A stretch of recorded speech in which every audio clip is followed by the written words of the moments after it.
You've probably heard about North Korea, a country shrouded in secrecy and fear, led by a government so strict even thinking against the regime can get you imprisoned. But how did it become this way? How did a nation in East Asia turn into one of the world's most terrifying dictatorships, where freedom is an illusion and the state controls everything? Today we're unpacking the dark history of how North Korea became what it is, and the harsh realities its people face every day. To understand North Korea's brutal dictatorship, we need to go back to the end of World War II.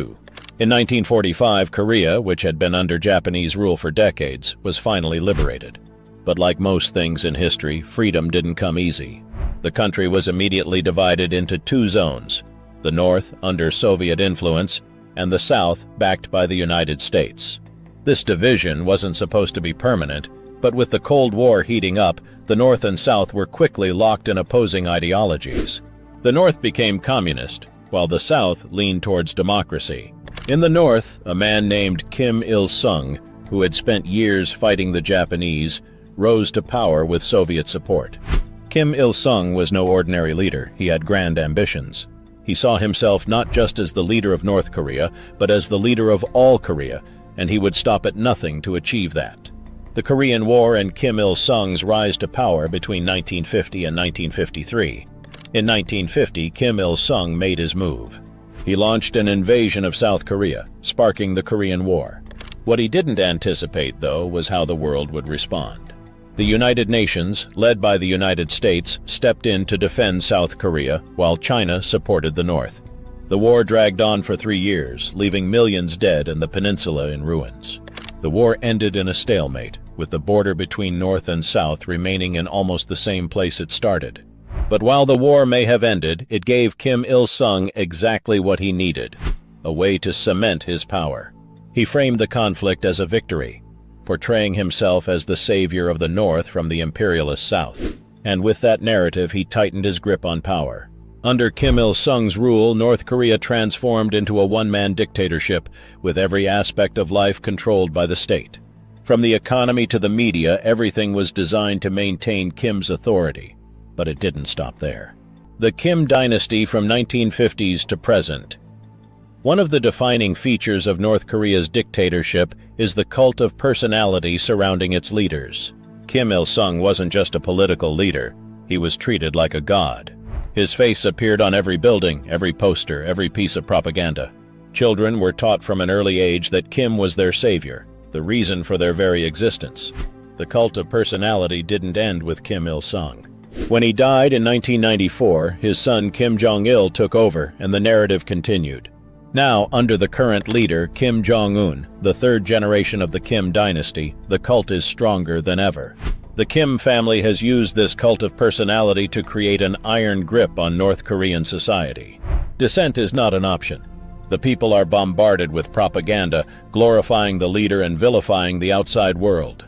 It's a classic tool of dictatorship: control the narrative, control the people. Extreme control, the regime's tactics. So how does North Korea maintain such strict control over its people? The answer is simple: fear. The regime uses an extensive surveillance system to monitor every aspect of its citizens' lives. Neighbors are encouraged to spy on each other, and even the slightest hint of disobedience can result in being sent to one of North Korea's infamous labor camps. These camps are brutal. People are forced to work long hours in horrific conditions, with little food and no medical care.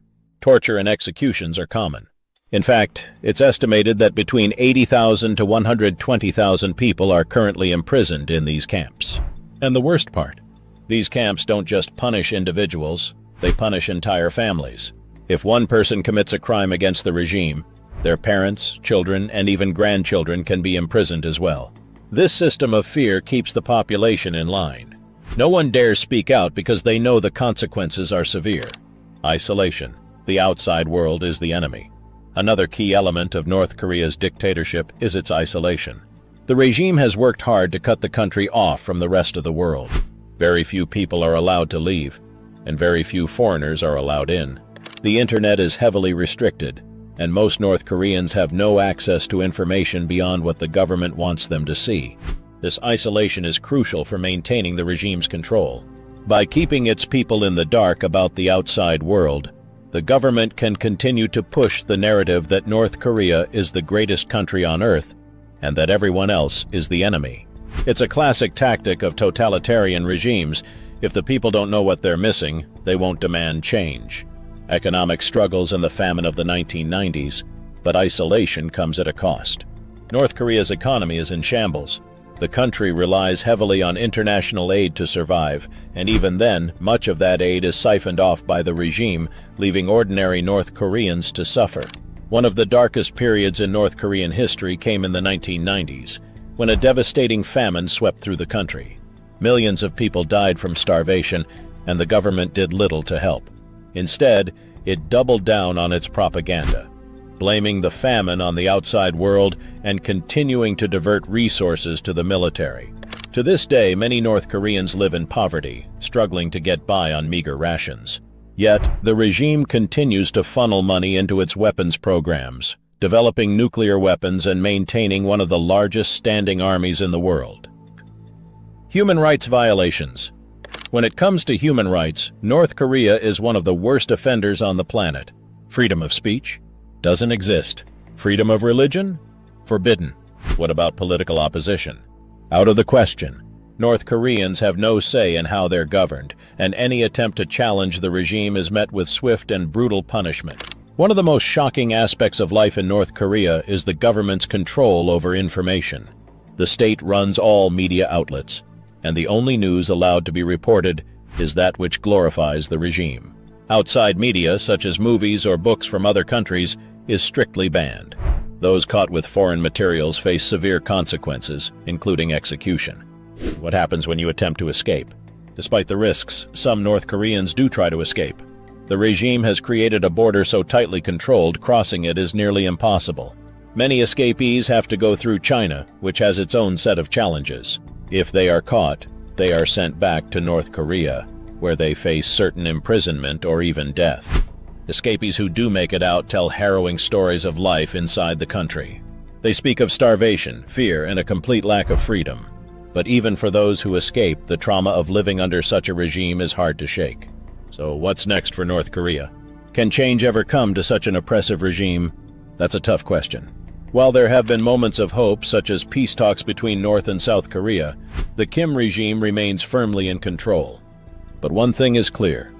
The world cannot forget about the people of North Korea. As long as they remain under the thumb of one of the most brutal dictatorships in history, their voices must be heard, and their stories must be told. The real question we need to ask ourselves is, will the world stand by, or will it one day push for the freedom of the North Korean people?